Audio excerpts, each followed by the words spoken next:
Hi, let's go over this Collins title example that I went over in class. This is what we're going to end up with, something that looks like this. I'll just start with a clean sheet and start over again. Make this a little bit bigger, not a lot. So this is the Collins title example, Collins title example. I need to improve my typing. And we want to compare an old approach to a new approach. So I'll come over here and say a new approach, something like that. And the data that's given is the number of titles that are produced per day. So the number of titles per day, and I think that was it starts out as 8, and then it was how many people they employ. So they employ 4 people, 4 laborers, labor per day. It's people, and they work 8 hours in a day, 8 hours per day, and so the total labor hours is going to be the hours per day times the number of people. So it's 32 labor hours per day.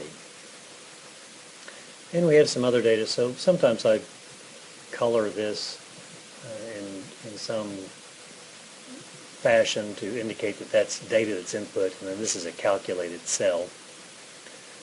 Now we have some other data. Let's see, they pay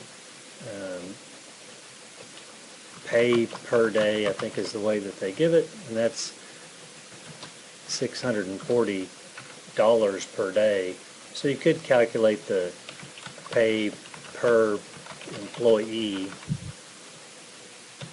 and per labor hour. So that would be equal to the total pay per day divided by the total labor hours, and this assumes everybody gets paid the same. So if everybody gets paid the same, it's $20 per employee, or it's on average $20 per employee. So this is given. So I'll color code it that way. And what I'm interested in is the labor productivity.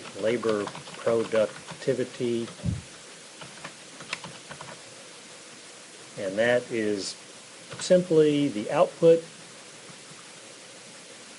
divided by the labor hours. So labor productivity, the dimension in here, the dimension is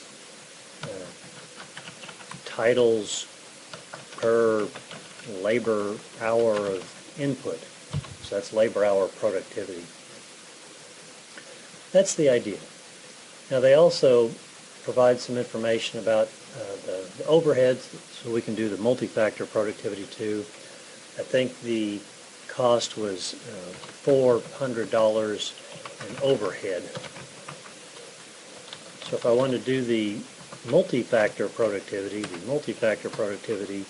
the dimension in this is titles per dollar spent.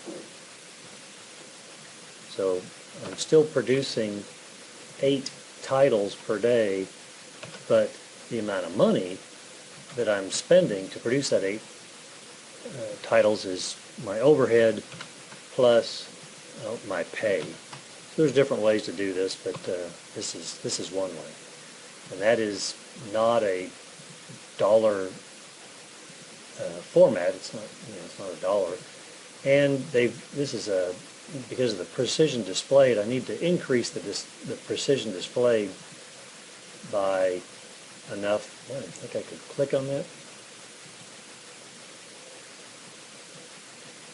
That it should be 0.077. I don't know why that is not increase. There. I guess I was missing it. Okay, so that's the old approach. Now if I want to do the new approach, I could come over here and copy this and paste it here, so it looks like that. And then in the new approach, I'm doing 12 titles, and the overhead is 800 because there's some electricity or training, or there's some reason the overhead is higher. I forget why. And so this is the, is it 12 or is it 4? Oh, they do 14 things, 14 titles per day. So you can pretty quickly, compare the new approach to the old approach and get these numbers. Now, I might be interested in the percent change. Here, I'll do some percent changes here. Percent change. So this is from old to new. And the way you do this, the way I recommend it, is that you take the new divided by the old minus 1. And this is a percent, so that's 75%. It's not 0.75%, it's 75%. And I could, since I've got everything lined up nice and neat, just paste that in there. And if I double click, it's like, yeah, that's still what I want. This is the new divided by the old minus 1. So that's for, this is labor productivity, and this is the MFP percent change. So this is the labor productivity percent change and the MFP percent change. And then you can do what-if analysis here. You might say, well, this is good, but I really would like a 30% change in MFP. How could I get a 30% change? Well, you could pay your employees less. Where's my pay? I could pay mine less per day, or less per hour, depending on how you want to calculate it. I could have them work less, so I could have fewer people or work fewer hours, or I could produce more titles per day. That's the type of thing. So to get this to go to 30, maybe I could do 15. So well, that's 35. So you can play around with this, and you could use GoalSeek too. So on a test, I might say, what hours per day is needed to change that to 35? So is it 9? Let's see, that should have changed. 9 changes 36. Oh, I don't compute the total pay. If I computed this pay per day according to the, right now I'm just putting the numbers in there. So here I'll reword that. Just the way I have it set up, I can't do that. So to reword this, what would my pay per day have to be to make this 35%? So is it 800?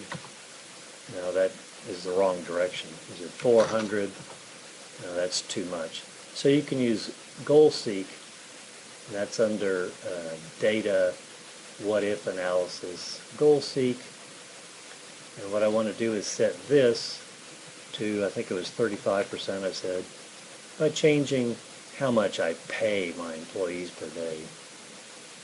So GoalSeek can say, well, if you pay them 17 instead of 20, and you still produce this and this and this, and you get a 35% change. So you can just play around with the numbers that way.